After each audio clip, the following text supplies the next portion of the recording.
इयत्ता चौथी, विषय मराठी, पाठ 15वा आनंदाचं झाड या पाठाचे संपूर्ण स्वाध्याय पाहूयात.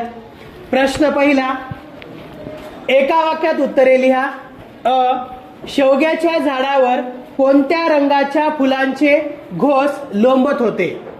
उत्तर, शेवग्याच्या झाडावर पांढऱ्या रंगाच्या फुलांचे घोस लोंबत होते. हिरव्यागार पसरलेल्या फांद्यांवर कोणाचा मेळा भरत असे? उत्तर, हिरव्यागार पसरलेल्या फांद्यांवर रंगीबेरंगी पक्ष्यांचा मेळा भरत असे. पशुपक्षी कीटक किड्यांचे माहेर कोणते?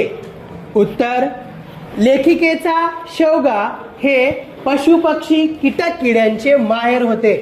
प्रश्न दुसरा, 3-4 वाक्यात उत्तरे लिहा.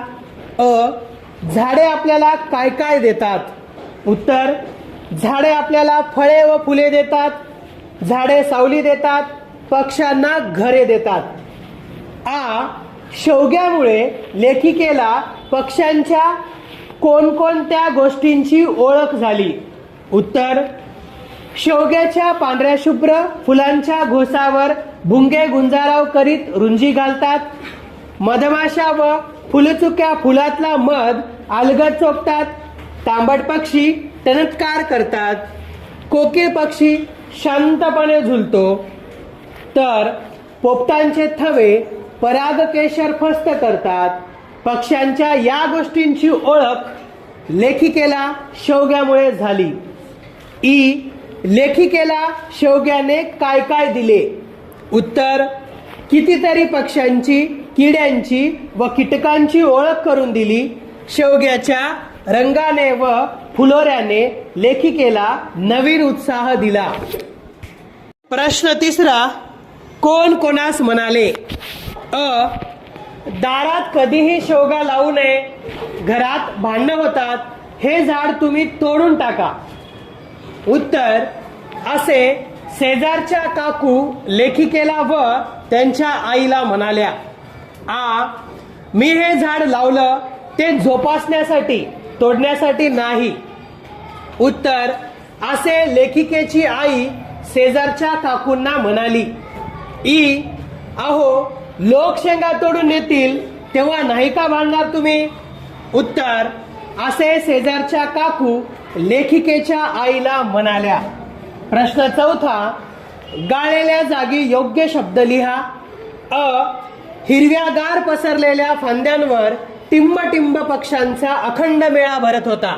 उत्तर, रंगीबेरंगी. अलगत हवेत तरंगत इवल्या चपळ टिंब झुंबड मला दिसली. फुलचुक्यांची. उत्तर आहे फुलचुक्यांची. वेगवेगळ्या ऋतूंमध्ये वेगवेगळी रूपं घेत आमचा टिंब उभा आहे. शेवगा.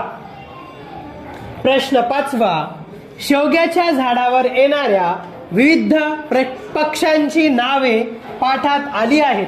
त्यांची यादी करा.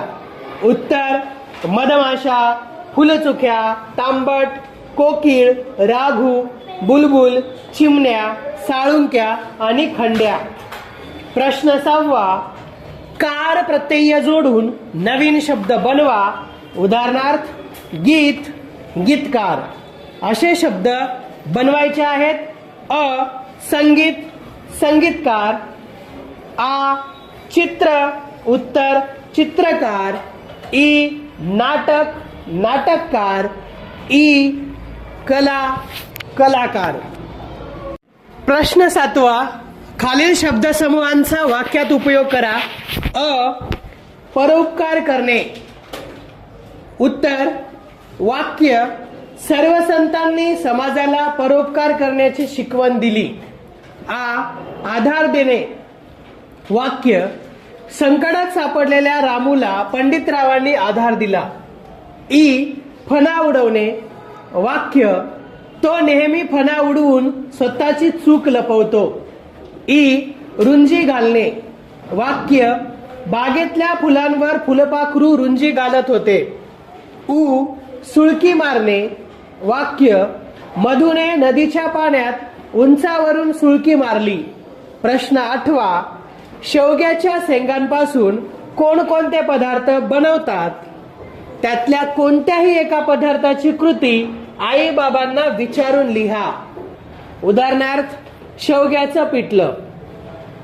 उत्तर: पदार्थ आहेत पिठलं, भाजी, आमटी आणि सांबर. या पाठाचे संपूर्ण स्वाध्याय सुंदर अक्षरात लिहा आणि वाचन करा.